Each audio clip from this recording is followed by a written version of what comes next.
ذرا ایک منظر ذہن میں لائیں۔ ایک ماں اپنے بچے کو گود میں لیے بیٹھی ہے، اس کی آنکھوں میں خوف ہے لیکن آنسو نہیں۔ کیوں؟ شاید اس لیے کہ آنسو بھی اب ختم ہو چکے ہیں۔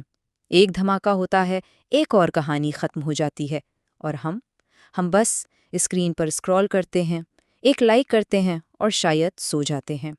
تو اس تجزیے کا آغاز ایک بہت ہی مشکل، ایک چھپتے ہوئے سوال سے کرتے ہیں: کیا ہم زندہ ہیں یا صرف زندہ ہونے کا دکھاوا کر رہے ہیں؟ یہ سوال جذباتی کرنے کے لیے نہیں بلکہ جگانے کے لیے ہے۔ آج ہم جن نکات پر بات کریں گے وہ یہ ہیں: سب سے پہلے یہ سمجھیں گے کہ یہ شعور کی جنگ کیا ہے، پھر دیکھیں گے کہ رد عمل اور حکمت عملی میں کیا فرق ہے، اس کے بعد جانیں گے کہ اصل جدوجہد کیا ہے، پھر بحالی کے لیے ایک بلو پرنٹ پر نظر ڈالیں گے، اور آخر میں سب سے اہم بات، ایک فرد کی طاقت کیا ہے۔ تو آئیے شروع کرتے ہیں ہمارے پہلے حصے سے، شعور کی جنگ۔ دیکھیں، یہ سمجھنا بہت ضروری ہے کہ آج جو کچھ ہو رہا ہے نا، وہ صرف زمین پر لڑی جانے والی جنگ نہیں ہے۔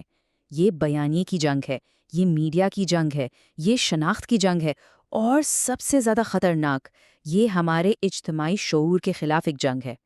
اور یہ سلائیڈ ہمیں ایک بہت عجیب حقیقت دکھاتی ہے۔ ایک طرف دیکھیں، آبادی 2 ارب سے بھی زیادہ، لیکن جب بات آتی ہے اجتماعی حکمت عملی کی یا ایک متحدہ آواز کی، تو گراف بالکل نیچے ہے۔ یعنی تعداد میں ہم بہت ہیں لیکن اثر میں تقریباً 0۔ ہم صرف رد عمل دیتے ہیں، کوئی منصوبہ بندی نہیں کرتے۔ اور یہی چیز ہمیں سیدھا ہمارے دوسرے حصے کی طرف لے آتی ہے، یعنی رد عمل بمقابلہ حکمت عملی۔ ہماری سب سے بڑی کمزوری شاید یہی ہے، بے سمت جذباتی رد عمل۔ غصہ آیا، ایک پوسٹ کر دی، کوئی ویڈیو دیکھی، غم و غصے کا اظہار کر دیا، لیکن پھر کیا؟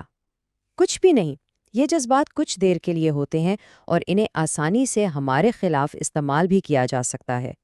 اس کے بالکل برعکس، اسٹریٹجک یعنی حکمت عملی پر مبنی حل ہوتے ہیں، جو لمبے عرصے کے لیے ہوتے ہیں، بامقصد ہوتے ہیں اور اصل طاقت بناتے ہیں۔ تو سوال یہ ہے کہ اس کمزوری کی جڑیں کہاں ہیں؟ ایک تو ہے جغرافیائی حقیقت، ہمارے وسائل، ہماری لوکیشن۔ پھر ہے بیانیہ پر کنٹرول، جہاں میڈیا ہمیں ایک خاص فریم میں دکھاتا ہے۔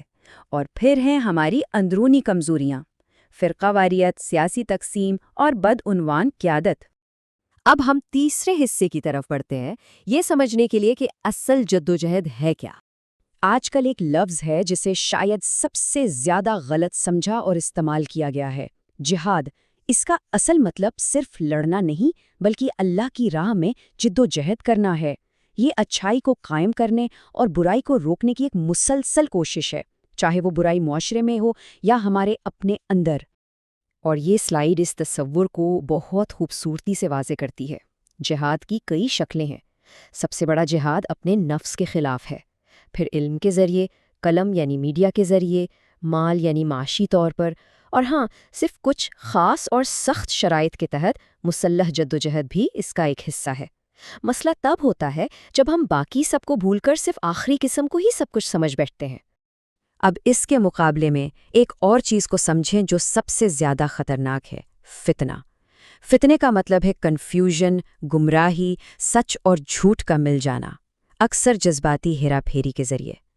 یہ ایک نفسیاتی جال ہے جو اندرونی انتشار پھیلاتا ہے، جیسے جب سچی معلومات کو چھپا کر صرف جذباتی کلپس پھیلائے جائیں تاکہ لوگ غصے میں آ کر بغیر سوچے سمجھے کوئی غلط قدم اٹھا لیں۔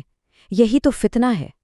تو اصل نقطہ یہ ہے، ایک جذباتی رد عمل کا اثر شاید ایک دن رہے، لیکن ایک حکمت عملی پر مبنی تحریک کا اثر 100 سال تک رہ سکتا ہے۔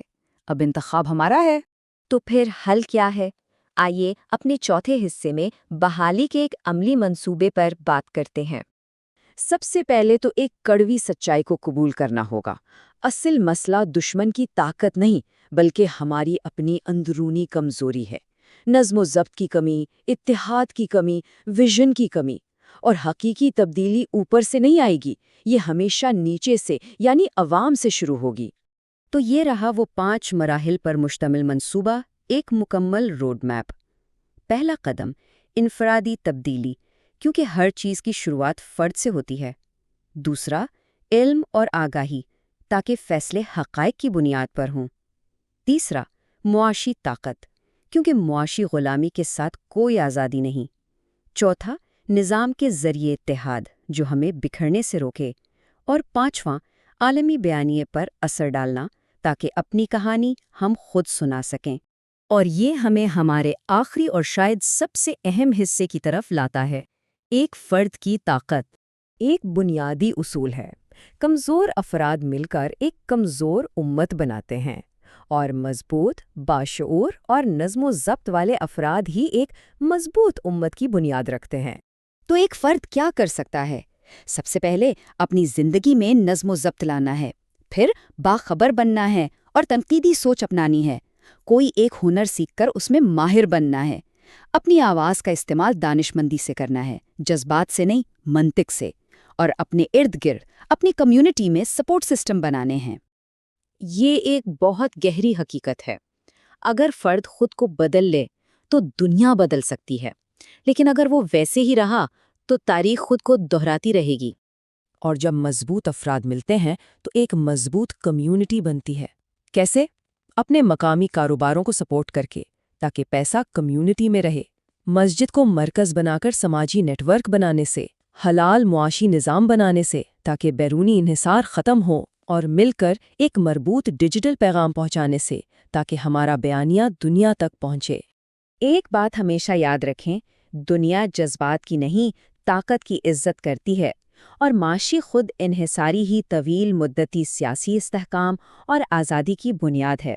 جب تک ہم معاشی طور پر دوسروں پر انحصار کرتے رہیں گے، ہم سیاسی طور پر کبھی آزاد نہیں ہو سکتے۔ تو آخری سوال یہ نہیں ہے کہ کیا کیا جا سکتا ہے، بلکہ سوال یہ ہے کہ ہم میں سے ہر ایک کیا کرنے کو تیار ہے۔ یہ وقت صرف رد عمل کا نہیں بلکہ تعمیر نو کا ہے۔ اگر یہ گفتگو اور یہ تجزیہ آپ کو اہم لگا تو اس پیغام کو آگے بڑھانے میں ہماری مدد کریں۔ لاجک ویوز کو لائک، شیئر اور سبسکرائب کریں۔